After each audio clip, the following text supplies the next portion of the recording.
வணக்கம். இது ஐபிசி தமிழின் செய்தி நேரம் நேரலை. முதலில் தலைப்புச் செய்திகள். முயற்சிகள் ஆரம்பம். சட்டமா அதிபரின் ஆலோசனையை கோருகிறது அரசாங்கம். எதிர்ப்பால் ஊடக மாநாட்டில் சலசலப்பு. செல்பேசி சமிக்ஞையால் ரஷ்ய படைப்பிரிவையே அழித்த உக்ரைன். இராணுவ பேரழிவை ஒத்துக்கொண்ட ரஷ்ய பாதுகாப்பு அமைச்சகம்.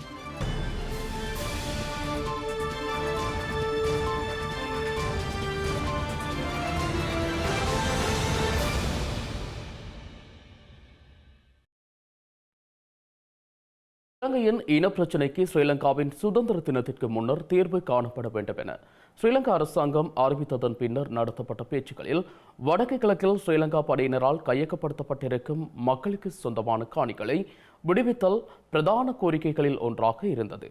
ஆனால் நடைமுறையில் தமிழர் தாயகத்தில் உள்ள காணிகளை அடாத்தாக கைப்பற்றும் அபகரிக்கும் செயற்பாடுகள் முன்னெடுக்கப்படுகின்றன. அந்த வகையில் மாவீரர் துயிலும் இல்ல காணிகளையும் சூறையாடும் முயற்சிகள் முன்னெடுக்கப்படுகின்றன. மட்டக்களப்பு தரவை மாவீரர் துயிலும் இல்ல பகுதியை தொடர்ந்தும் ஆக்கிரமிக்க முயற்சிகள் எடுக்கப்பட்டுள்ள நிலையில் இன்று தரவை மாவீரர் துயிலும் இல்ல ஏற்பாட்டுக் குழுவின் தலைவர் லவகுமார் தலைமையில் ஆர்ப்பாட்டம் மேற்கொள்ளப்பட்டுள்ளது. இதன்போது அங்கு புதிதாக நாட்டப்பட்டிருந்த வனலாக திணைக்களத்தின் பெயர் பலகையும் போராட்டக்காரர்களால் உடைத்து அகற்றப்பட்டுள்ளது. தரவை மாவீரர் துயிலுமில்லமானது மட்டக்களப்பு மாவட்டத்தில் பிரதான மாவீரர் துயிலுமில்லமாக காணப்படுகின்றது. ஒவ்வொரு ஆண்டும் தொடர்ச்சியாக கார்த்திகை 27ஆம் நாள் மாவீரர் தின நிகழ்வு அங்கு நடைபெற்று வருகின்றது. இந்த நிலையில் குறித்த மாவீரர் துயிலுமில்லத்தினை ஆக்கிரமிக்கும் நோக்குடன் ஸ்ரீலங்கா இராணுவமும் அரச புலனாய்வு துறையினரும் இணைந்து மரநடுகையை மேற்கொண்டுள்ளனர். அந்த ஆக்கிரமிப்பு நடவடிக்கைகளுக்கு எதிர்ப்பு தெரிவித்து ஆர்ப்பாட்டம் மேற்கொள்ளப்பட்டுள்ளது. இதன்போது நேற்றைய தினம் இராணுவத்தினரால் நடப்பட்டிருந்த பெயர் பலகை அகற்றப்பட்டு வன இலாகா திணைக்களத்தின் பெயர் பலகை புதிதாக இடப்பட்ட நிலையில் போராட்டக்காரர்களால் இன்று உடைத்தறியப்பட்டுள்ளது. குறித்த மாவீரர் துயிலுமில்லத்தினை மக்களிடம் வழங்க கோரியும் இராணுவத்தினரை பிரதேசத்தில் இருந்து வெளியேறுமாறு இதன்போது கோஷங்கள் எழுப்பப்பட்டுள்ளனர். ஆர்ப்பாட்டத்தில் முன்னாள் நாடாளுமன்ற உறுப்பினரான ஞா ஸ்ரீநேசன், ப அரியநேந்திரன், தமிழ் தேசிய மக்கள் முன்னணியின் மட்டு மாவட்ட அமைப்பாளர் த சுரேன் மற்றும் பிரதேச சபை உறுப்பினர்கள் மக்களென பலரும் கலந்து கொண்டமை குறிப்பிடத்தக்கது. ராணுவமே தரவை தனியார் காணியை விட்டு ராணுவமே தரவை வெளியேறு வெளியேறு ராணுவமே வெளியேறு வெளியேறு வெளியேறு ராணுவமே வெளியேறு. இந்த நிலையில் தமிழர் தாயக பகுதியில் ஸ்ரீலங்கா அரசாங்கத்தினால் ஆக்கிரமிக்கப்பட்ட காணிகள் புதிதாக ஆக்கிரமிக்கப்படும் காணிகளை இராணுவத்தின் பிடியில் இருந்து விடுவிக்க உடன் நடவடிக்கை எடுக்க வேண்டும் என தமிழ் தேசிய கூட்டமைப்பின் முன்னாள் நாடாளுமன்ற உறுப்பினர் ஸ்ரீநேசன் வேண்டுகோள் விடுத்துள்ளார். எதிர்வரும் சுதந்திர தினத்திற்குள் வாக்குறுதிகளை நிறைவேற்ற ஸ்ரீலங்கா ஜனாதிபதி நடவடிக்கை எடுக்க வேண்டும் எனவும் பிள்ளையான் வியாழேந்திரன் போன்ற தமிழ் நாடாளுமன்ற உறுப்பினர்கள் ரணிலின் செயற்பாட்டிற்கு ஒத்துழைப்பு வழங்குவது வேதனை அளிப்பதாகவும் அவர் சுட்டிக்காட்டியுள்ளார். மட்டக்களப்பு கிரான் தரவை மாவீரர் துயிலும் இல்லத்தில் மாவீரர்களின் வித்துடல்களுக்கு மேலாக மேற்கொள்ளப்படும் மர நடுகைக்கு எதிர்ப்பு தெரிவித்து கருத்து வெளியிடும் போதே அவர் இதனை குறிப்பிட்டார். வித்துடர்கள் விதைக்கப்பட்ட இடத்தின் மேலே அவர்கள் இப்போது மரங்களை நாட்டி இதை காடாக மாற்றி இந்த நினைவு கூறுகின்ற அந்த உணர்வை மழுங்கடிப்பதற்கு பார்க்கின்றார்கள். எனவே மனித உரிமைக்கு முரணான இந்த செயல்பாடுகளை செய்து கொண்டு அவர்கள் ஒரு தீர்வு திட்டத்தை நோக்கி நகர்வது என்பது போலியான செயல்பாடாகத்தான் இருக்கும். எனவே ஜனாதிபதி அவர்களிடம் நாங்கள் கேட்டுக்கொள்கின்ற விடயம், நீங்கள் உத்தரவாதம் அளித்ததன்படி ஆக்கிரமிக்கப்பட்ட காணிகளை விடுவிக்க வேண்டும், புதிதாக எந்த காணிகளையும் ஆக்கிரமிக்க கூடாது என்ற உங்களுடைய வாக்குமொழியை மெய்ப்பிக்கக்கூடிய விதத்தில் படையினரின் அடாவடித்தனமான அடாத்தான செயல்களை நீங்கள் கட்டுப்படுத்த வேண்டும். உங்களது அரசாங்கத்தில் இருக்கின்ற அமைச்சர்கள், ராஜாங்க அமைச்சர்கள் என்று இருக்கின்றவர்கள் எல்லாரும் கண்களை மூடிக்கொண்டு அவர்கள் இவற்றிற்கு ஆதரவு கொடுத்துக் கொண்டிருக்கின்றார்கள். அது பிள்ளையானாக இருக்கலாம், வியாழேந்திரனாக இருக்கலாம். இவர்களெல்லாம் இப்போது சொன்னால் அரசாங்கம் எதை செய்தாலும் அதற்கு தலையாட்டுகின்ற பொம்மைகளாக மாறிக்கொண்டிருக்கின்றார்கள். உரிமைகளுக்காக போராடுகின்ற மக்கள் கூட்டத்தில் இருந்து வந்தவர்கள் இப்படியான செயல்களை நாங்கள் வன்மையாக கண்டிக்கின்றோம். ஜனாதிபதி அவர்கள் இப்படியான செயல்கள் மேலும் நிகழாமல் தடுக்க வேண்டும். வீணான முரண்பாடுகளை ஏற்படுத்தி இந்த சமாதான பேச்சுவார்த்தை என்று சொல்லுகின்ற அந்த விடயத்தை குழப்ப வேண்டாம். அல்லது உங்களுடைய பேச்சுவார்த்தை என்பது போலியான செயற்பாடு என்றுதான் எமது மக்கள் கருத வேண்டி வரும். ஆகவே இப்படியான செயற்பாடுகள் நடக்காமல் நடந்து கொள்ள வேண்டும். மட்டக்களப்பு மாவட்டத்தில் வட்டார குறைப்பு செய்ய முயற்சிக்கும் ஸ்ரீலங்கா ஜனாதிபதி ரணில் விக்ரமசிங்கவின் முயற்சிக்கு தமிழ் தேசிய கூட்டமைப்பு கடும் எதிர்ப்பு வெளியிட்டுள்ளது. இந்த விடயம் தொடர்பில் உரிய நடவடிக்கை எடுக்க வேண்டும் என தமிழ் தேசிய கூட்டமைப்பின் நாடாளுமன்ற உறுப்பினர் இரா சாணக்கியன் வலியுறுத்தியுள்ளார். இலங்கையில் வட்டாரங்களின் எண்ணிக்கையினை குறைக்கும் வகையிலான சில செயற்பாடுகளை ஸ்ரீலங்கா அரசாங்கம் முன்னெடுத்துள்ளதாக தமிழ் தேசிய கூட்டமைப்பின் நாடாளுமன்ற உறுப்பினர் ராசமாணிக்கம் சாணக்கியன் குற்றம் சாட்டியுள்ளார். இதற்கு ஆளும் தரப்பு நாடாளுமன்ற உறுப்பினர்களும் துணை போகும் வகையில் செயற்படுவதாக தெரிவிக்கப்படுகின்றது. எனினும் மட்டக்களப்பு மாவட்டத்தினை பொறுத்தவரையில் வட்டாரங்களின் எண்ணிக்கை அதிகரிக்கப்பட வேண்டுமே ஒழிய குறைக்கப்படக்கூடாது என சாணக்கியன் வலியுறுத்தியுள்ளார்.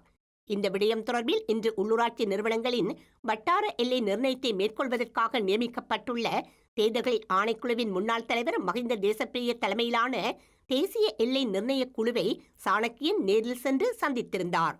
இன்று இடம்பெற்ற கலந்துரையாடல் தொடர்பில் சாணக்கியன் ஊடகவியலாளர்களுக்கு விளக்கமளித்தார்.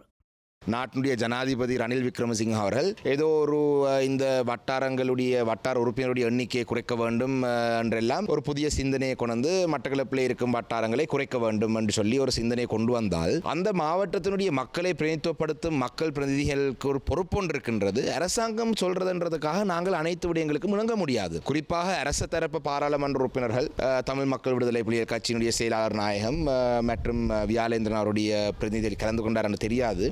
அவர்கள் இந்த எல்லை நிர்ணயங்களினூடாக இந்த வட்டாரங்களை 5 இல்லாட்டி 6க்கு குறைக்கிறதுக்கு இணங்கியிருக்கிறார்கள் என்று அன்றைய தினம் செய்தியிலே பார்க்கக்கூடியதாக இருந்தது. என்னுடைய நிலப்பாடு மட்டக்களப்பை பொறுத்தளவிலே மட்டக்களப்பு மாவட்டம் மட்டும்தான் இலங்கையிலே ஒரே ஒரு மாநகர சபையுள்ள ஒரு மாவட்டம். எங்களுடைய அதாவது அர்பன் கவுன்சில் யூசி நகர சபைகள் கூட தமிழ் மக்கள் வாழும் பிரதேசத்திலே பெருமளவு வடக்கு கிழக்கில் இல்லை என்றதை இந்த இடத்துல நான் சொல்லியிருந்தேன். அப்போ நாங்கள் ஒரு வட்டாரத்தை அவர் அரசாங்கம் குறைக்க சொல்றாங்கன்றதுக்காக ஜனாதிபதி இன்றைக்கு தன்னுடைய விருப்பத்துக்காக இதை குறைக்க வேண்டும்ன்றதுக்காக இது எங்களுக்கு மக்களுக்கு பொருத்தம் இல்லாத ஒரு விடயம் என்றதை எடுத்து சொல்லும் பொறுப்பு தான் தமிழ் மக்களுடைய பிரதிநிதியை கையை தந்திருக்கிறார்களே தவிர காலத்துக்கு காலம் அந்த நாட்டை ஆட்சி செய்தவர்களுக்கு விருப்பத்துக்காக நீங்கள் தலை வணங்க கூடாது, நீங்கள் தலையாட்டும் பொம்மைகளாக இருக்கக்கூடாது என்றதை இந்த நேரத்தில் நான் பெரும்பான்மையாக அரசாங்கத்துடன் இணைந்து செயல்படும் பாராளுமன்ற உறுப்பினருக்கு தெரிவிக்க விரும்புகிறேன். இலங்கையில் கடுமையான பொருளாதார நெருக்கடி தொடரும் நிலையில் உள்ளூராட்சி மன்ற தேர்தலை நடத்துவதற்கான வேட்பு மனுக்கள் இந்த மாதம் ஏற்றுக்கொள்ளப்பட உள்ளதாக ஸ்ரீலங்கா தேர்தல்கள் ஆணைக்குழு அறிவித்துள்ளது. எனினும் தற்போதைய நிலையில் தேர்தலை நடத்துவதற்கு ஸ்ரீலங்கா அரசாங்கத்தில் அங்கம் வகிக்கும் கட்சிகளுக்கு பாரிய பின்னடைவை ஏற்படுத்தும் என அரசியல் விமர்சகர்கள் சுட்டிக்காட்டுகின்ற நிலையில் தேர்தலை ஒத்திவைக்க அரசாங்கம் முயற்சிக்கின்றதா என்ற சந்தேகங்களை ஜனாதிபதி ரணில் விக்ரமசிங்கவின் நகர்வுகள் ஏற்படுத்தியுள்ளன. இலங்கையில் பல நாட்களாக ஒத்திவைக்கப்பட்ட உள்ளூராட்சி மன்ற தேர்தல் எதிர்வரும் மார்ச் மாதத்திற்குள் நடத்தப்படும் என ஸ்ரீலங்கா தேர்தல்கள் ஆணைக்குழு தெரிவித்திருந்தது. அந்த வகையில் இதன்படி எதிர்வரும் 18ஆம் தேதியில் இருந்து 21ஆம் தேதி நண்பகல் 12 மணி வரை வேட்பு மனுக்கள் ஏற்றுக்கொள்ளப்பட உள்ளதாக ஆணைக்குழுவின் ஆணையாளர் நாயகம் சமன் ஸ்ரீ ரத்நாயக்க தெரிவித்துள்ளார். வேட்புமனு கோரல் தொடர்பான அறிவித்தல் மாவட்ட தெரிவத்தாட்சி அதிகாரிகளால் இன்று வெளியிடப்படுவதாகவும் அவர் கூறியுள்ளார். இந்த அறிவித்தலில் வேட்புமனு ஏற்றுக்கொள்ளப்படும் திகதி, இடம், கட்டுப்பணம் தொகை, வேட்பாளர்களின் எண்ணிக்கை மற்றும் பெண்களின் பிரதிநிதித்துவம் உள்ளிட்ட அனைத்து விடயங்கள் உள்ளடங்குவதாக அவர் சுட்டிக்காட்டியுள்ளார். அத்துடன் உள்ளூராட்சி மன்ற தேர்தலுக்கான கட்டுப்பணத்தை எதிர்வரும் 20ஆம் தேதி நண்பகல் 12 மணி வரை செலுத்த முடியும் எனவும் அவர் குறிப்பிட்டுள்ளார். இந்த நிலையில் உள்ளூராட்சி சபை தேர்தலை நடத்துவது தொடர்பில் சட்டமாதிபரின் ஆலோசனையை பெற அரசாங்கம் தீர்மானித்துள்ளதாக ஜனாதிபதி ரணில் விக்ரமசிங்கவிற்கு நெருக்கமான வட்டாரங்கள் இன்று தெரிவித்துள்ளன. தேர்தல்கள் ஆணைக்குழு உறுப்பினர்கள் இடையே பிளவு ஏற்பட்டுள்ளதால் சட்டமாதிபரின் ஆலோசனையை பெற அரசாங்கம் தீர்மானித்துள்ளதாக தெரிவிக்கப்பட்டுள்ளது. உள்ளூராட்சி மன்ற தேர்தலை நடத்த வேண்டும் என்ற தேர்தல் ஆணைக்குழுவின் தலைவர் நிமல் புஞ்சிகேவாவின் நிலைப்பாட்டிற்கு எதிராகவே தேர்தல்கள் ஆணைக்குழுவின் பெரும்பான்மையான உறுப்பினர்கள் உள்ளதாகவும் தெரிவிக்கப்படுகின்றது. இந்த நிலையில் வேட்பு மனுக்கள் கோரப்பட்டாலும் தேர்தலை நடத்துவதில் சிக்கல்கள் ஏற்படலாம் என தேர்தல் கண்காணிப்பாளர்கள் கருதுகின்றனர். வரவு செலவு திட்டத்தில் 10 பில்லியன் ரூபாய் நிதியே தேர்தல் ஆணைக்குழுவிற்கு ஒதுக்கப்பட்டுள்ள போதிலும் தேர்தலை நடத்துவதற்கு மொத்த செலவு 12 பில்லியன் ரூபாய் செலவாகும் என கூறப்படுவதால் தேர்தலை நடத்துவதில் சிக்கல் ஏற்படலாம் என தெரிவிக்கப்பட்டுள்ளது. வேட்புமனு தாக்கல் செய்யப்பட்டாலும் தேர்தல் திகதியை அறிவிப்பதில் தாமதம் ஏற்பட வேண்டும் என தேர்தல் ஆணையக உறுப்பினர்கள் சிலர் கருத்து தெரிவித்துள்ளனர். இதனிடையே உள்ளூராட்சி மன்ற தேர்தலை நடத்தும் ஸ்ரீலங்கா தேர்தல் ஆணைக்குழுவின் தீர்மானத்தை ஒத்திவைக்குமாறு ஸ்ரீலங்கா ராணுவத்திலிருந்து ஓய்வு பெற்ற கர்னல் WMR விஜயசுந்தரவினால் எழுத்தாணை மனு தாக்கல் செய்யப்பட்டுள்ளது. நாட்டு மக்கள் பொருளாதார நெருக்கடியினால் பாதிக்கப்பட்டுள்ள நிலையில் உள்ளூராட்சி மன்ற தேர்தலை நடத்த தேர்தல்கள் ஆணைக்குழு மேற்கொண்டுள்ள தீர்மானம் பேரழிவிற்கு வழிவகுப்பதுடன் மக்களுக்கு மேலும் சுமையை ஏற்படுத்தும் என அவர் தனது மனுவில் குறிப்பிட்டுள்ளார். இந்த எழுத்தாணை மனு தாக்கல் செய்யப்பட்டதன் பின்னணியில் ஸ்ரீலங்கா அரசாங்கத்தினர் இருக்கலாம் என்ற கருத்துக்களும் முன்வைக்கப்பட்டுள்ளன. உள்ளூராட்சி மன்ற தேர்தல் தொடர்பான எந்த ஒரு நடவடிக்கைகளிலும் தான் ஈடுபடப் போவதில்லை என ஸ்ரீலங்கா ஜனாதிபதி ரணில் விக்ரமசிங்கே தெரிவித்துள்ளார். ஜனாதிபதி ரணில் விக்ரமசிங்கே இந்த விடயம் தொடர்பில் உத்தியோகபூர்வமாக அறிவித்துள்ளதாக ஐக்கிய தேசிய கட்சி தெரிவித்துள்ளது. கொழும்பில் ஐக்கிய தேசிய கட்சி தலைவர்களை நேற்றைய தினம் சந்தித்து கலந்துரையாடல்களை நடத்திய போதே அவர் இதனை குறிப்பிட்டுள்ளார். இலங்கையில் இந்த ஆண்டு உள்ளூராட்சி மன்ற தேர்தல் நடத்தப்படும் பட்சத்தில் நாட்டின் பொருளாதார நிலை மேலும் மோசமடையும் என ஐக்கிய தேசிய கட்சி எச்சரித்துள்ளது. சர்வதேச நாடுகளின் தேவையை பூர்த்தி செய்வதற்காக எதிர்க்கட்சியினர் இலங்கையில் தேர்தலை நடத்துமாறு வற்புறுத்துவதாக அந்த கட்சியின் தவிசாளர் வஜிர அபேவர்த்தன தெரிவித்துள்ளார். இலங்கையின் வீழ்ச்சியடைந்த பொருளாதாரத்தை ஸ்ரீலங்கா ஜனாதிபதி ரணில் விக்ரமசிங்க தற்போது படிப்படியாக கட்டியெழுப்பி வருவதாக ஐக்கிய தேசிய கட்சியின் தவிசாளர் வஜிர அபேவர்த்தன சுட்டிக்காட்டியுள்ளார். இவ்வாறான சூழ்நிலையில் நாட்டில் தேர்தலை நடத்துவது நாட்டின் பொருளாதார மற்றும் அரசியல் நிலையை மேலும் மோசமடைய செய்யும் என அவர் தெரிவித்துள்ளார். கடந்த ஆண்டு மக்கள் அத்தியாவசிய தேவைகளுக்காக வரிசையில் காத்திருந்தார்கள் என்பதை வஜிர அபேவர்த்தன நினைவூட்டியுள்ளதுடன் தற்போது அந்த யுகம் இல்லாது போயிருப்பதையும் மக்கள் சிறப்பாக புதுவருடத்தை கொண்டாடி இருந்தமையையும் அவர் சுட்டிக்காட்டியுள்ளார். மேலும் போராட்டங்களின் மூலம் எதிர்பார்க்கப்பட்ட மாற்றத்தை நாட்டில் ஏற்படுத்த அனைவரும் ஒன்றிணைந்து செயற்பட வேண்டுமெனவும் ரணில் விக்ரமசிங்கவினால் தற்போது மேற்கொள்ளப்படும் மாற்றங்களை மக்கள் அனுபவிக்க ஆரம்பித்துள்ளார்கள் எனவும் அவர் கூறியுள்ளார். இதேபோல இலங்கையில் உள்ளூராட்சி மன்ற தேர்தலுக்கான வேட்புமனு இந்த மாத நடுப்பகுதி முதல் ஏற்றுக்கொள்ளப்பட உள்ள நிலையில் தேர்தலை பிற்போடுமாறு ஸ்ரீலங்கா விவசாய அமைச்சர் மஹிந்த அமரவீர கோரியுள்ளார். தேர்தலுக்காக ஒதுக்கப்படும் நிதியை தனது அமைச்சுக்கு வழங்கினால் விவசாயிகளிடமிருந்து நியாயமான விலையில் நெல்லை கொள்வனவு செய்ய முடியும் என இன்று மஹிந்த அமரவீர வெளியிட்டுள்ள காணொலியில் தெரிவித்துள்ளார். இலங்கையில் உள்ளூராட்சி மன்ற தேர்தலை நடத்த 10 மில்லியன் ரூபாய் செலவாகும் என ஸ்ரீலங்கா தேர்தல்கள் ஆணைக்குழு மதிப்பிட்டுள்ள நிலையில் வேட்பாளர்களின் செலவுகளுடன் இந்த தொகை 40 பில்லியன் வரை அதிகரிக்கக்கூடும் என ஸ்ரீலங்கா விவசாய அமைச்சர் மஹிந்த அமரவீர குறிப்பிட்டுள்ளார். இந்த நிலையில் தேர்தலை நடத்துமாறு கோரும் எதிர்க்கட்சியினர் தேர்தலை விட விவசாயிகள் உள்ளிட்ட சாதாரண மக்களின் நிலையை சிந்தித்து பார்க்க வேண்டும் என அவர் தெரிவித்துள்ளார். தேர்தலை ஒத்திவைக்க தாம் முயற்சிக்கவில்லை என தெரிவித்த மஹிந்த அமரவீர உள்ளூராட்சி மன்ற தேர்தல் நாட்டில் ஆட்சி மாற்றத்தை ஏற்படுத்தாது என கூறியுள்ளார். அரசியலை விட நெல் கொள்வனவுக்கு முன்னுரிமை அளித்து ஓரிரு மாதங்களுக்கு தேர்தலை ஒத்திவைப்பது சிறந்தது எனவும் மஹிந்த அமரவீர குறிப்பிட்டுள்ளார். இலங்கையில் உள்ளூராட்சி மன்ற தேர்தலுக்கான வேட்பு மனுக்கள் கோரப்பட உள்ள நிலையில் தமிழ் தேசிய கூட்டமைப்பின் அங்கத்துவ கட்சிகள் தனித்து போட்டியிடுவதா அல்லது ஒன்றிணைந்து போட்டியிடுவதா என்பது தொடர்பில் இதுவரை இறுதி தீர்மானம் மேற்கொள்ளப்படவில்லை என கூட்டமைப்பின் பேச்சாளர் M.A. சுமந்திரன் கூறினார். மட்டக்களப்பில் எதிர்வரும் 7ஆம் தேதி இடம்பெறவுள்ள இலங்கை தமிழரசு கட்சியின் மத்திய செயற்குழு கூட்டத்தில் இறுதி தீர்மானம் மேற்கொள்ளப்பட உள்ளதாக யாழ்ப்பாணத்தில் வைத்து அவர் கூறினார். இது சம்பந்தமாக தமிழரசு கட்சியினுடைய மத்திய செயற்குழு கூட்டம் 7ஆம் தேதி மட்டக்களப்பில் நடைபெற இருக்கிறது. அதிலே நாங்கள் இறுதி தீர்மானத்தை எடுப்போம். எங்களுடைய அரசியல் குழு ஏற்கனவே இது சம்பந்தமான ஒரு சிபாரிசை செய்திருக்கிறது. ஆனால் இறுதி முடிவு மத்திய செயற்குழு கூட்டத்தில் எடுக்கப்படும். இலங்கையில் நடைபெறவுள்ள உள்ளூராட்சி மன்ற தேர்தலை சந்திக்க தயார் என தமிழ் தேசிய மக்கள் முன்னணி அறிவித்துள்ளது. எனவே மக்கள் உள்ளூராட்சி சபை தேர்தலை நோக்காது ஆட்சி மாற்றத்திற்கான முன்னேற்பாடாக இதனை கருதி வாக்களிக்க வேண்டும் என அந்த கட்சியின் தலைவர் கஜேந்திரகுமார் பொன்னம்பலம் யாழ்ப்பாணத்தில் இன்று நடத்திய ஊடக சந்திப்பில் கூறினார். அதே நேரம் சி.வி. விக்னேஸ்வரனையும் தமிழ் தேசிய கூட்டமைப்பையும் மக்கள் இந்த தேர்தலில் புறக்கணிக்க வேண்டும் என அவர் வலியுறுத்தினார். தேர்தல் திணைக்களம் தேர்தலை அறிவிக்க வேறு கோணங்களில் ஒன்றில் வழக்குகள் இல்லாட்டி வேறு வகைகளில் செயல்பட்டு இந்த தேர்தலை முடக்குவதற்கான வாய்ப்புகளும் இருக்கு. ஆனால் எம்மை பொறுத்தவரையிலே அது எதுவாக இருந்தாலும் தமிழ் தேசிய மக்கள் முன்னணி இந்த தேர்தலை சந்திக்கிறதுக்கு தயார். இது ஒரு பாராளுமன்ற தேர்தலாக இருந்திருந்தால் எம்மை பொறுத்தவரையிலே அது கூட பொருத்தமான ஒரு தேர்தலாக இருந்திருக்கும் என்றதிலே மாற்றுக்கருத்து இருக்க முடியாது. ஆனால் அப்படி இருக்கவும் இந்த உள்ளூராட்சி தேர்தலையும் தமிழ் தேசிய மக்கள் முன்னணி நம்முடைய மக்களுடைய ஆணையை பெறுவதற்கு முழுவீச்சாக செயல்பட தயாராக இருக்கின்றது. நாங்கள் நம்முடைய மக்களிடம் கேட்பது, இது வெறுமனே ஒரு உள்ளூராட்சி தேர்தலாக மட்டுப்படுத்தி பார்க்கிறதை விட்டு தமிழ் மக்களுடைய அரசியல் அபிலாஷைகளை முன்கொண்டு போகக்கூடிய, நேர்மையாக பயணிக்கக்கூடிய தமிழ் தேசிய மக்கள் முன்னணிக்கு ஒரு முழுமையான ஆதரவை வழங்கக்கூடிய வகையிலே அவர்களுடைய வாக்குகளை அவர்கள் பயன்படுத்த வேண்டும் என்று நாங்கள் கேட்டுக்கொள்ள விரும்புகின்றோம். நல்ல பிள்ளைக்கு நடித்து மீண்டும் ஒரு முறை தேர்தலில் தமிழ் மக்களை ஏமாற்றி சமஸ்தி, சுயநிர்ணயம், தமிழ் தேசம் என்று பேசி வாக்குகளை பெறுவதற்காக மட்டும்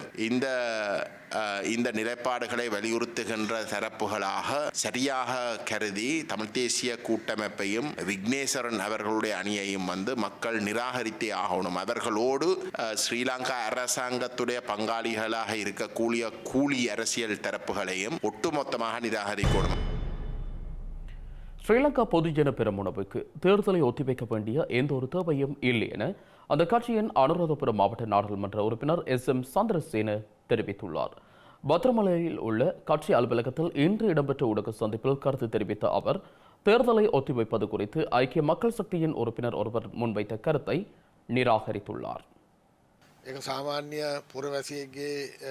ஸ்ரீலங்கா ராணுவத்திலிருந்து ஓய்வு பெற்ற கேர்னல் MWR விஜயசுந்தரவினால் உச்ச நீதிமன்றத்தில் எழுத்தாணை மனு ஒன்று தாக்கல் செய்யப்பட்டுள்ளது. இந்த மனு ஒரு சராசரி பிரஜையால் தாக்கல் செய்யப்பட்ட மனு. இதன் தீர்வு எமக்கு தெரியாது. அத்துடன் எதிர்க்கட்சி உள்ளிட்ட ஏனைய அரசியல் கட்சிகளின் தேர்தலுக்கான ஆயத்தம் குறித்தும் எமக்கு தெரியாது. எவ்வாறாயினும் தேர்தல் நடத்த தேவையான நடவடிக்கைகளை ஸ்ரீலங்கா பொதுஜன பெரமுன தற்போது முன்னெடுத்துள்ளது. கட்சியின் பிரச்சாரங்கள் நாடளாவிய ரீதியில் ஆரம்பிக்கப்பட்டுள்ளது. எமக்கு தேர்தலை ஒத்திவைப்பதற்கான எந்த ஒரு அவசியமும் கிடையாது. தேர்தலை ஒத்திவைத்து பழக்கப்பட்டவர்களே அதனை மீண்டும் செய்ய முயற்சிப்பார்கள். ஐக்கிய மக்கள் சக்தி கடந்த காலத்தில் மேற்கொள்ளப்பட்ட தவறுகளை மீண்டும் செய்ய முடியாது. நல்லாட்சி காலத்தில் ஆரம்பிக்கப்பட்ட எமது கட்சி அனைத்து விதமான தேர்தல்களிலும் வெற்றி பெற்று கடந்த காலங்களில் பல தடைகளை தாண்டி நாட்டை ஆட்சி செய்த எமக்கு இந்த தடவையும் அதனை செய்ய முடியும். ஸ்ரீலங்கா பொதுஜன பெரமுனவின் ஆட்சி காலத்தில் நடைபெற்ற தவறுகளை தற்போது நாம் திருத்திக் கொண்டிருக்கின்றோம். இலங்கையில் பல தசாப்தங்களாக நீடிக்கும் தமிழர்களின் இன பிரச்சினைக்கான பேச்சுக்கள் பேசு பொருளாகியுள்ள நிலையில் ஸ்ரீலங்காவின் முன்னாள் ஜனாதிபதி மஹிந்த ராஜபக்ஷவுடன் இன்று இடம்பெற்ற சந்திப்பு முன்னேற்றகரமான சிறந்த ஒன்றாக அமைந்திருந்ததாக தமிழ் தேசிய கூட்டமைப்பின் தலைவர் இரா சம்பந்தன் தெரிவித்துள்ளமை அனைவரது கவனத்தையும் ஈர்த்துள்ளது. இந்த நிலையில் தமிழ் தேசிய கூட்டமைப்பிற்கும் ஸ்ரீலங்கா ஜனாதிபதி ரணில் விக்ரமசிங்கவிற்கும் இடையில் நாளை வியாழக்கிழமை விசேட சந்திப்பொன்று இடம்பெற உள்ளது. தமிழ் தேசிய கூட்டமைப்பின் தலைவர் இரா சம்பந்தன், ஊடக பேச்சாளர் MA சுமந்திரன் ஆகியோர் ஸ்ரீலங்கா ஜனாதிபதி ரணில் விக்ரமசிங்கவை சந்தித்து கலந்துரையாட உள்ளனர். இந்த கலந்துரையாடலில் 13வது திருத்தச் சட்டம், தமிழ் மக்களின் பிரச்சினைகளுக்கு தீர்வு, அரசியல் கைதிகள் விடுதலை உள்ளிட்ட விடயங்கள் குறித்து பேச்சுவார்த்தை முன்னெடுக்கப்பட உள்ளது. இந்த நிலையில் முன்னாள் ஜனாதிபதி மஹிந்த ராஜபக்ஷ இன்று தமிழ் தேசிய கூட்டமைப்பின் தலைவர் இரா சம்பந்தனின் இல்லத்திற்கு சென்று நலம் விசாரித்ததுடன் தமிழ் தேசிய பிரச்சினைகள் குறித்தும் கலந்துரையாடினார். இதன்போது வடக்கு கிழக்கில் தமிழர்கள் எதிர்நோக்கும் பிரச்சினைகள் மற்றும் தமிழ் தேசிய பிரச்சினைகள் போன்றவற்றை முன்வைத்த சம்பந்தன், வடக்கு கிழக்கு பிரச்சினைகளுக்கு அரசாங்கம் விரைவில் தீர்வு வழங்க வேண்டும் எனவும் வலியுறுத்தியுள்ளார். வடக்கு கிழக்கு பிரச்சினைகள் தொடர்பில் ஜனாதிபதி மற்றும் அரசாங்கத்துடன் கலந்துரையாடி இணக்கமான தீர்வு எட்டுவதற்கு முயற்சிப்பதாக ராஜபக்ஷ சம்பந்தனிடம் உறுதியளித்தார். கடந்த ஆண்டு இடம்பெற்ற வரவு செலவு திட்ட விவாதத்தின் போது தமிழர்களின் இனப்பிரச்சினைக்கான தீர்வு வழங்குவதற்கு தாம் ஆதரவளிப்பதாக முன்னாள் ஜனாதிபதி மஹிந்த ராஜபக்ஷ உறுதியளித்திருந்த நிலையில் இன்று இடம்பெற்ற சந்திப்பு குறித்து இரா சம்பந்தன் IBC தமிழுக்கு இவ்வாறு கருத்து வெளியிட்டார்.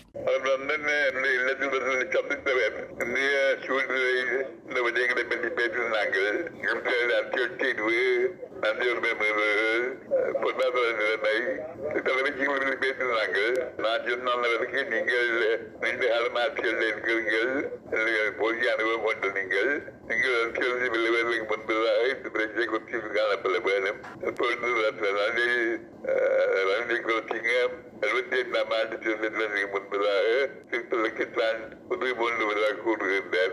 அந்த முயற்சிக்கு நீங்கள் கூடிய உதவியை கொடுத்து செய்ய வேண்டும். அவருடைய திறனை நான் காணவில்லை, அதை பார்த்த பிறகு அதை நாங்கள் செய்வோம் என்று சொன்னார். நான் சொன்ன நீங்கள் அதை ஏற்றுக்கொண்டார், பிற கட்சியினுடைய நிலைமையும் ஏற்றுக்கொண்டார்கள், பிற தலைமையாட்சிகள் சொன்னார், அதையும் ஏற்றுக்கொண்டார். எனக்கு சிறந்த சந்திப்பு, நல்ல சந்திப்பு, முன்னேற்றமான சந்திப்பு பார்த்து வந்தது விதமாக போகிறது. இலங்கையில் இனப்பிரச்சினைக்கு தீர்வு வழங்குவது குறித்த ஜனாதிபதி ரணில் விக்ரமசிங்கவின் முயற்சிகளுக்கு ஐக்கிய நாடுகள் சபையின் உதவி செயலாளர் நாயகம் கன்னி விக்னராஜா வாழ்த்து தெரிவித்துள்ளார். கன்னி விக்னராஜா உள்ளிட்ட தூதுக்குழுவினர் ஸ்ரீலங்காவின் ஆளுந்தரப்பு பிரதிநிதிகளை சந்தித்து வரும் நிலையில் ரணிலை சந்தித்து இதனை தெரிவித்ததாக ஜனாதிபதியின் ஊடகப் பிரிவு தெரிவித்துள்ளது. ஐக்கிய நாடுகள் சபையின் உதவி செயலாளர் நாயகம் கன்னி விக்னராஜா உள்ளிட்ட தூதுக்குழுவினர் ஸ்ரீலங்கா ஜனாதிபதி ரணில் விக்ரமசிங்கவை இன்று ஜனாதிபதி செயலகத்தில் வைத்து சந்தித்துள்ளனர். இதன்போது நாடாளுமன்றத்தில் அரசியலமைப்பு பேரவையை உருவாக்குதல் உட்பட அரசியலமைப்பு சீர்திருத்தங்கள் மற்றும் இன பிரச்சினைக்கான தீர்வு தொடர்பில் அரசியல் கட்சிகளுடன் மேற்கொள்ளப்படும் கலந்துரையாடல் தொடர்பில் ஸ்ரீலங்கா ஜனாதிபதி விளக்கம் அளித்துள்ளார். எதிர்வரும் 75வது சுதந்திர தினத்திற்குள் இலங்கையில் இனப்பிரச்சினைக்கு தீர்வு வழங்குவதாக ரணில் விக்ரமசிங்க தெரிவித்துள்ள நிலையில் அதற்கு ஐநா தூதுக்குழுவினர் தமது வாழ்த்துக்களையும் தெரிவித்துள்ளனர். இதேவேளை ஸ்ரீலங்கா பிரதமர் தினேஷ் குணவர்த்தனவையும் கன்னி விக்னராஜா நேற்று சந்தித்துள்ளார். இலங்கை மீண்டும் சரியான திசையில் நகர்கின்றதாக கூறியுள்ள அவர் ஐநா அபிவிருத்தி திட்டம் இலங்கைக்கு தொடர்ச்சியான ஆதரவை வழங்கும் எனவும் குறிப்பிட்டுள்ளார். அத்துடன் ஸ்ரீலங்காவின் நிதி ராஜாங்க அமைச்சர் சஹான் சேமசிங்கவையும் கன்னி விக்னராஜா உள்ளிட்ட தூதுக்குழுவினர் நேற்று சந்தித்தனர். இதன்போது இலங்கையின் கடன் நெருக்கடி தொடர்பில் விரிவாக கலந்துரையாடல் இடம்பெற்றதுடன் கடன் மறுசீரமைப்பு குறித்தும் அவதானம் செலுத்தப்பட்டுள்ளது. இதேவேளை ஸ்ரீலங்காவின் மின்சக்தி மற்றும் எரிசக்தி அமைச்சர் கஞ்சன விஜயசேகரவையும் கன்னி விக்னராஜா நேற்று சந்தித்துள்ளார். புதுப்பிக்கத்தக்க எரிசக்தி ஒருங்கிணைப்பு திட்டங்கள், சவால்கள், நிதி மற்றும் தொழில்நுட்ப உதவிக்கான தேவை, இலங்கை மின்சார சபை மற்றும் இலங்கை பெட்ரோலிய கூட்டுத்தாபனம் ஆகியவற்றின் தற்போதைய மறுசீரமைப்பு திட்டங்கள் குறித்து அவருடன் கலந்துரையாடியதாக கஞ்சன விஜயசேகர தனது ட்விட்டர் பதிவில் குறிப்பிட்டுள்ளார். இலங்கை பால் மற்றும் பால் உற்பத்திகளில் தன்னிறைவு அடையச் செய்வதற்கு இந்திய அரசாங்கம் உதவிகளை வழங்க முன்வந்துள்ளது. இறக்குமதி செய்யப்படும் பால்மாவில் தங்கியிருப்பதற்கு பதிலாக உள்நாட்டு பால் உற்பத்தியை அதிகரிப்பதற்கு இந்தியா தொழில்நுட்ப உதவிகளை வழங்க உள்ளதாக ஏற்கனவே அறிவித்திருந்த நிலையில் இந்த சந்திப்பு இடம்பெற்றுள்ளது. ஸ்ரீலங்கா ஜனாதிபதி ரணில் விக்ரமசிங்கவிற்கும் இலங்கைக்கான இந்திய உயர்ஸ்தானிகர் கோபால் பாக்லே உள்ளிட்ட பிரதிநிதிகள் குழுவிற்கும் இடையில் இன்று ஜனாதிபதி அலுவலகத்தில் கலந்துரையாடல் ஒன்று இடம்பெற்றுள்ளது. இதன்போது இலங்கையில் பால் உற்பத்திக்கு தேவையான தொழில்நுட்ப ஒத்துழைப்பை இந்தியாவின் தேசிய பால் மேம்பாட்டு சபை மற்றும் அமுல் பால் நிறுவனம் ஆகியன இணைந்து வழங்குவது தொடர்பில் கலந்துரையாடப்பட்டுள்ளது. இறக்குமதி செய்யப்படும் பால் மாவில் தங்கியிருப்பதற்கு பதிலாக உள்நாட்டு பால் உற்பத்தியை அதிகரிக்க குறுகிய நடுத்தர நீண்டகால வேலை திட்டத்தை தயாரிப்பதற்காக இந்திய தேசிய கால்நடை அபிவிருத்தி சபையின் பல்துறை குழுவுடன் இணைந்து பணியாற்றுவதற்காக ஜனாதிபதி ரணில் விக்ரமசிங்க அரசு மற்றும் தனியார் பிரதிநிதிகள் அடங்கிய குழு ஒன்றை அண்மையில் நியமித்தார். அந்த குழுவின் உறுப்பினர்கள் மற்றும் இந்திய தேசிய பால் மேம்பாட்டு சபையின் பிரதிநிதிகள் இந்த கலந்துரையாடலில் பங்கெடுத்திருந்தனர். இலங்கையில் முதலீடுகளை செய்ய விரும்பும் புலம்பெயர் தமிழர்கள் இலங்கையில் தொடர்மாடி வீட்டுத் திட்டங்களில் முதலீடுகளை செய்வதை விட மாற்று வழிகளில் சிந்திக்க வேண்டும் என கொழும்பு பல்கலைக்கழகத்தின் பொருளியல் துறையின் சிரேஷ்ட விரிவுரையாளர் எம் கணேசமூர்த்தி தெரிவித்துள்ளார். சொன்னது அந்த விடயம் மிகச் சரியானது. அதில் எந்த மாற்று கருத்தும் இல்லை என்றால் அரசாங்கம் அந்த பல்வேறு பூச்சாண்டிகளை காட்டி அந்த சொத்துக்களை பறிமுதல் செய்யக்கூடிய ஒரு நிலைமை இருக்கிறது என்பதை நாங்கள் ஏற்றுக்கொள்ளத்தான் வேண்டும். ஆனாலும் கூட நம்முடைய சகோதர சமூகங்கள், குறிப்பாக இஸ்லாமிய சமூகம், இந்த வழிமுறையினை நீண்ட காலமாகவே கடைபிடித்து வருகிறது. அவருடைய சொத்துக்களும் பெரும்பாலும் இந்த விதமான பாதுகாப்பின்மைக்கு உட்பட்ட சொத்துக்கள் தான். ஆனாலும் கூட அவர்கள் அந்த இடரை தாங்கி இருக்கிறார்கள், அந்த ரிஸ்கை எடுத்திருக்கிறார்கள். பொருளியல் துறை சிரேஷ்ட விரிவுரையாளர் கணேசமூர்த்தியின் இந்த சிறப்பு நேர்காணலின் முழு வடிவம் ஐபிசி தமிழின் யூடியூப் தளத்தில் நாளைய தினம் பதிவேற்றப்படும். இலங்கை மக்கள் மீது சுமத்தப்படும் வரி உள்ளிட்ட பொருளாதார சுமை உடனடியாக நீக்கப்பட வேண்டும் என வலியுறுத்தி போராட்டம் ஒன்று மேற்கொள்ளப்பட்டுள்ளது. கொழும்பு கோட்டை தொடர்ந்த நிலையத்திற்கு முன்பாக மக்கள் போராட்ட இயக்கத்தால் இந்த போராட்டம் முன்னெடுக்கப்பட்டது. இலங்கையில் பொருளாதார குற்றத்திற்கான இழப்பீட்டை மக்கள் மீது திணிக்கும் ஸ்ரீலங்கா ஜனாதிபதி ரணில் ராஜபக்ச ஆட்சியை விரட்டியடிப்போம் எனும் தொனிப்பொருளில் இந்த போராட்டம் இன்று முன்னெடுக்கப்பட்டது. பொதுமக்களின் இன்றைய போராட்டத்தில் மத தலைவர்களும் தொழிற்சங்க தலைவர்களும் கலந்து கொண்டிருந்தனர்.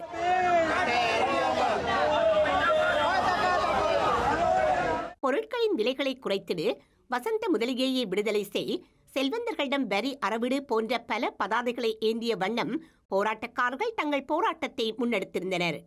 மக்கள் ஆணையின்றி ஸ்ரீலங்கா ஜனாதிபதியாக பதவியேற்ற ரணில் விக்ரமசிங்க உடனடியாக பதவி விலக வேண்டும் எனவும் நாட்டின் பொருளாதாரத்தை மேலும் வீழ்ச்சியடைய செய்யக்கூடாதெனவும் போராட்டக்காரர்கள் வலியுறுத்தியுள்ளனர்.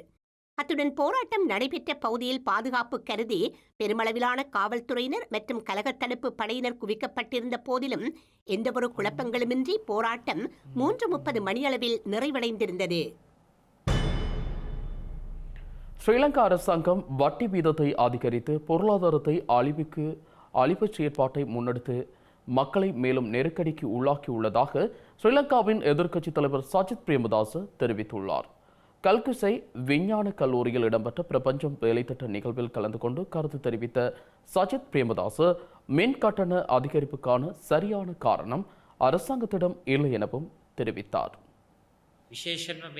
மின் கட்டணம் 2 தடவைகள் அதிகரிக்கப்பட உள்ளது.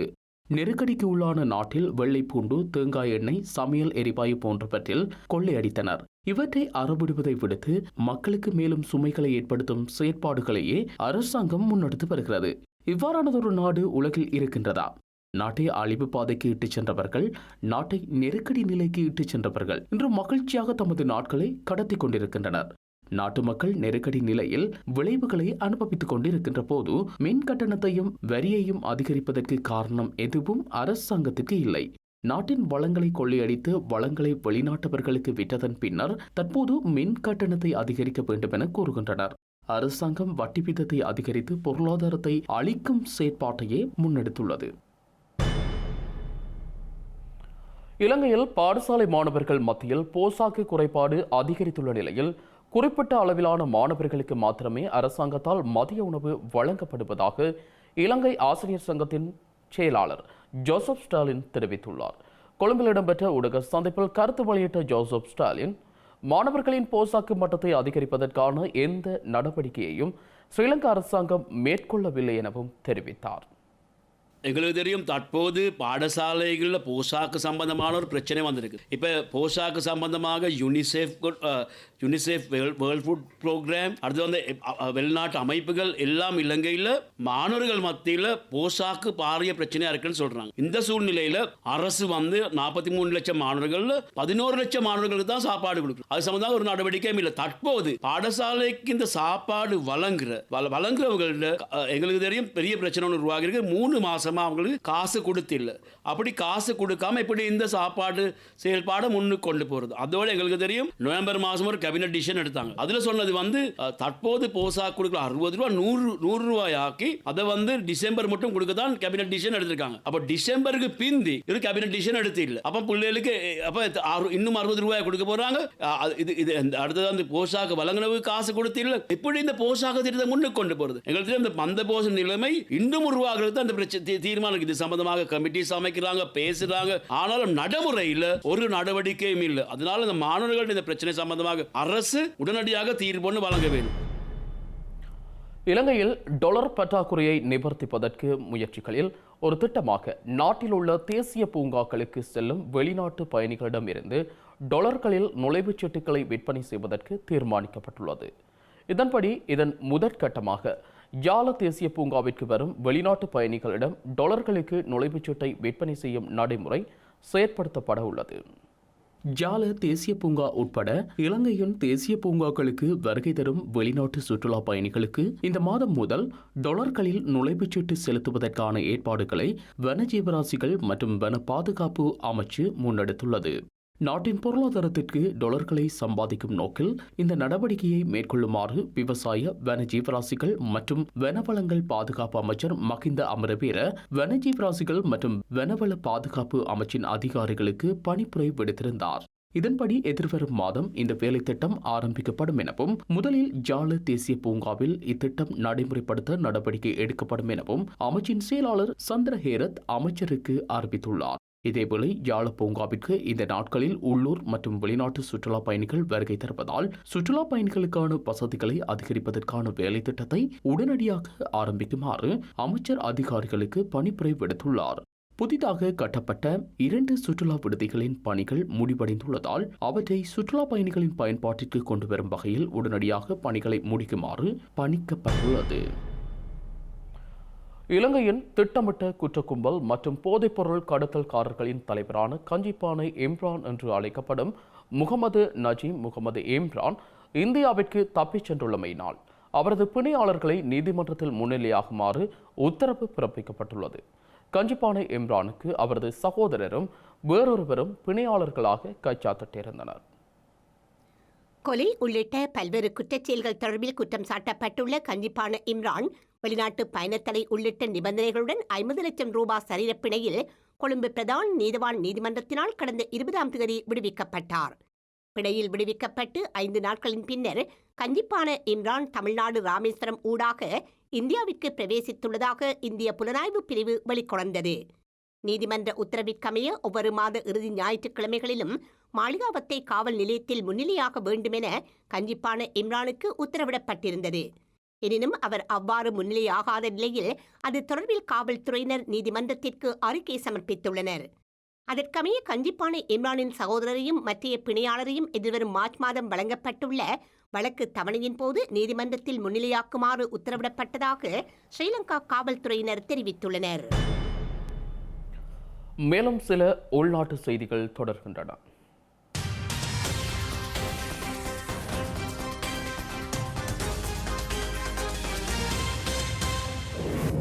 முன்னாள் பரிசுத்த பாப்பரசர் 16ஆம் பெனடிக்கின் மறைவை முன்னிட்டு அவருக்கு இரங்கல் தெரிவிப்பதற்காக ஸ்ரீலங்கா ஜனாதிபதி ரணில் விக்ரமசிங்க இன்று முற்பகல் கொழும்பில் உள்ள அபோஸ்தலிக்க தூதரகத்திற்கு சென்றிருந்தார். ஜனாதிபதி ரணில் விக்ரமசிங்க அங்கு வைக்கப்பட்டுள்ள விசேட நூலில் குறிப்பொன்றை இட்டதுடன் திருத்தந்தை 16ஆம் பெனடிக்கின் புகைப்படத்திற்கு அஞ்சலி செலுத்தினார். அதே நேரம் முன்னாள் பாப்பரசரின் மறைவையொட்டி அவருக்கு இரங்கல் தெரிவிக்கும் வகையில் நாட்டின் அனைத்து அரச அலுவலக கட்டடங்களிலும் தேசிய கொடியை நாளை அரைக்கம்பத்தில் பறக்கவிடுமாறு ஜனாதிபதி பணிப்புரை விடுத்துள்ளார்.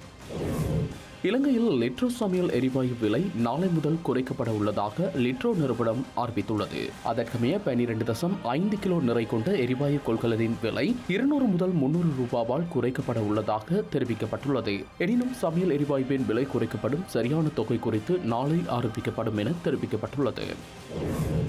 அதிவேக நெடுஞ்சாலை பேருந்து கட்டணம் இன்று நள்ளிரவு முதல் 10% குறைக்கப்படும் என ஸ்ரீலங்கா போக்குவரத்து அமைச்சர் பந்துல குணவர்த்தன தெரிவித்துள்ளார். இன்று நள்ளிரவு முதல் நடைமுறைக்கு வரும் வகையில் காலி வீதி வழியாக கொழும்பு கதிர்காமத்துக்கு இடையில் முன்னெடுக்கப்படும் அரை சொகுசு பேருந்து சேவைகள் இடைநிறுத்தப்பட உள்ளதாக அமைச்சர் பந்துல குணவர்த்தன தெரிவித்துள்ளார். கிழக்கிழங்கையில் முதலாவது வேதாகம பாடசாலை ஒன்று கிழக்கிழங்கை இந்து குருமார் ஒன்றியத்தினால் உத்தியோகபூர்வமாக இன்று மட்டக்களப்பு களுவாஞ்சிக்குடி ஸ்ரீ மாணிக்க பிள்ளையார் ஆலயத்தில் வைத்து ஆரம்பித்து வைக்கப்பட்டுள்ளது. கிழக்கிழங்கை இந்து குருமார் ஒன்றியத்தின் களுவாஞ்சிக்குடி கிளை தலைவர் அங்குச சர்மா குருக்கள் தலைமையில் ஆரம்பித்து வைக்கப்பட்ட ஆரம்ப நிகழ்வில் கிழக்கிழங்கை இந்து குருமார் ஒன்றியத்தின் தலைவர் லோகநாத குருக்கள் உள்ளிட்ட சிரேஷ்ட குருமார்கள் சிவாச்சாரியார்கள் கலந்து கொண்டனர். செய்திகளின் நிறைவாக மீண்டும் தலைப்புச் செய்திகள். ஆரம்பம். சட்டமா அதிபரின் ஆலோசனையை கூறுகிறது அரசாங்கம். இத்துடன் ஐபிசி தமிழின் செய்தி நேரம் நேரலை நிறைவடைகின்றது. உடனுக்குடன் செய்திகளை அறிந்து கொள்ள ibctamil.com என்ற நமது இணையதளத்தை பார்வையிடுங்கள். வணக்கம்.